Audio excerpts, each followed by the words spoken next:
When we start thinking of HR as resources, we start thinking of recruitment, rewards, and so on. But when we think of human development from a human perspective, not as a resource perspective, and all of us are unique, therefore, when we design anything, it is very atomized, it is very personalized, it's very specific to every individual. Hi, my name is Chen Fong Tuan. Most people call me FT. I'm currently the Senior Executive Vice President for Group Human Capital, the Maybank Group.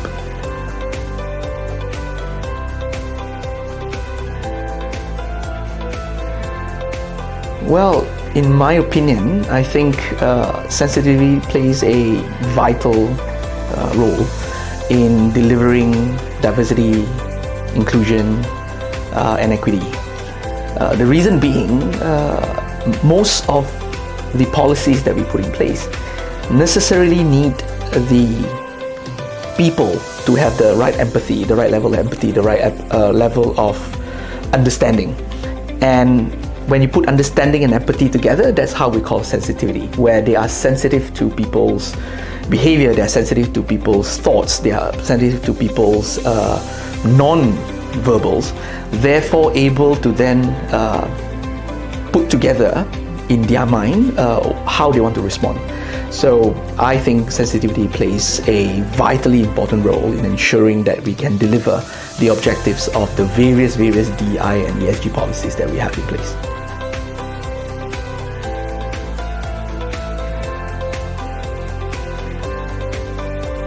Well, I think nowadays diversity, equity, inclusion is no longer just a punchline or a trend. It is a key component to any business strategy. So probably three things. Firstly, if it's already built into the strategy, then it has to be built into how the business is running and how then it translates into performance indicators when we measure performance. Two is engagement of any kind with the people across the organization requires elements of DEI to be inserted into all the engagements. And thirdly is measuring the effectiveness of how this communication of what DEI means, what DEI is, and how DEI impacts the business need to be constantly pushed down across the organization so everybody operates from the same page.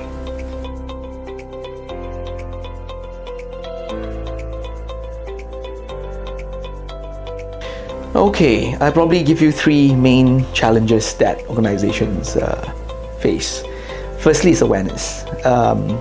Despite Malaysia being a multicultural, multi-ethnic society, but as you can imagine, obviously there are differences between different ethnic groups, different religion, different cultures, and so on. But imagine if you blow this up to a multinational, where they have not only the differences in just these three, they also have nationality. They also have other kind of orientation, other kind of diversity groups that come in play.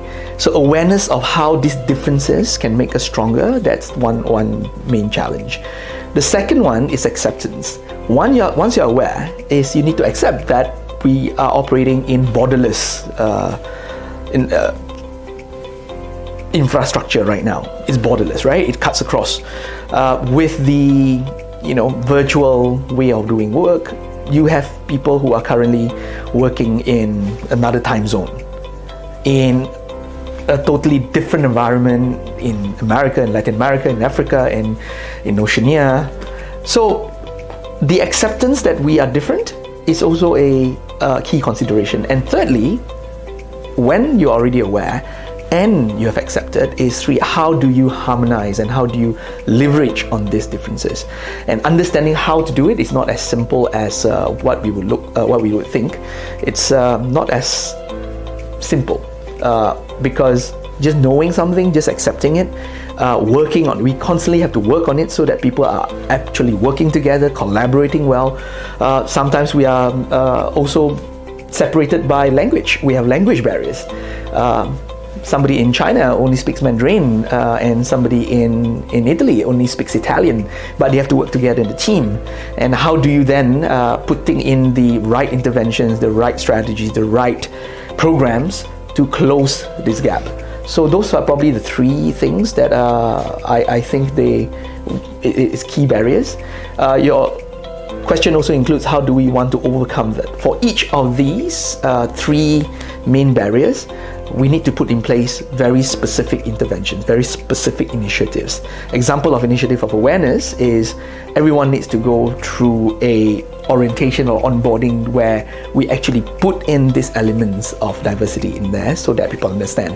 Second, in terms of acceptance, is deliberately we need to put people from different cultures, different diversity groups together, and we pick them because it is the best way to deliver a solution that is holistic. When they are put together in a team, therefore they obviously need to work and accept that we are different. And thirdly, to close the gap of working together to positively leverage on each other, is different tools need to be given to them.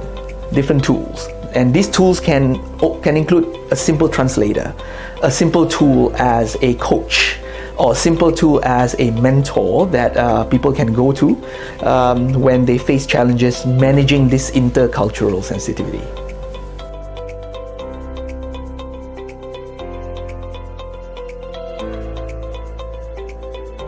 Interestingly, is the question comes after, right, I said about the tools, right, the different tools and so on.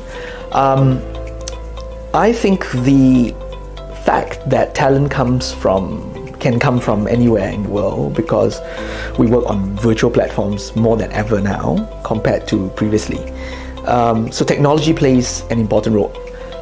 Not an important role, a critical role. Without technology, we are still going to be stuck with meetings or interactions or collaboration that is limited by geography, limited by time zones, limited by location.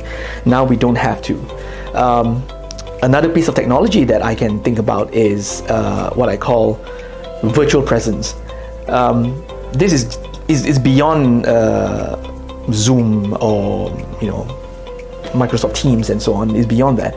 Imagine if you have a meeting with an avatar. An avatar means I can have a meeting with any of you here, and you are just there. It's a 3D rendition of who you are, speaking, talking as if you're here, but you are just a 3D avatar.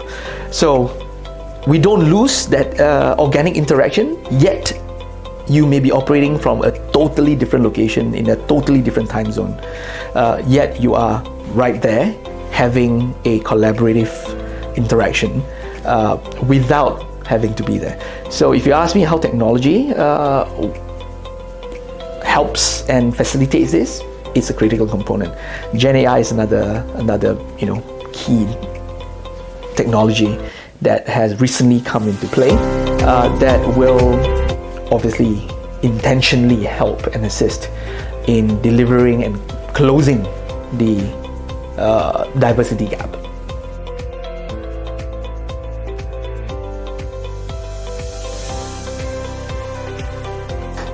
Well, I don't know what unique, because to me it's not unique, because to me it's just me, right? So in my opinion, from my perspective, is whatever I bring, hopefully I can bring value by bringing some viewpoints or point of view that is not necessarily the usual. For example, I personally don't think HR is HR. I think HR has to move beyond resources, beyond capital, to understanding human as an existence. Therefore, when we talk about diversity, inclusion, equity, belonging, I look at from a access, for example. Human development as a concept requires us to rethink our policies. A key example is access, equal access, not only equal access, equitable access of education, equitable access to opportunities, equitable access to development plans, development opportunities, employment opportunities as well. Because when we start thinking of HR as resources, we start thinking of recruitment and rewards and so on. But when we think of human development from a human perspective, not as a resource perspective, and all of us are unique, therefore when we design anything, it is very atomized, it is very personalized, it's very specific to every individual, which is quite different from how we manage HR by definition, because when we manage HR, we normally put them into boxes or pillars because we can't manage every individual individually. But technology has allowed us to do it. So I'm an engineer by profession, so perhaps one of the perspective that I can bring is how do I augment technology, how do I augment infrastructure with the softer side, with the more empathetic side of HR. So looking forward to be there. Hi, my name is Chen Fong Tuan. I am the Senior Executive Vice President of Group Human Capital, the Maybank Group. Looking forward to be at the Build a Future Team Conference happening at Bali, October 16th and 17th at Bali. See you there.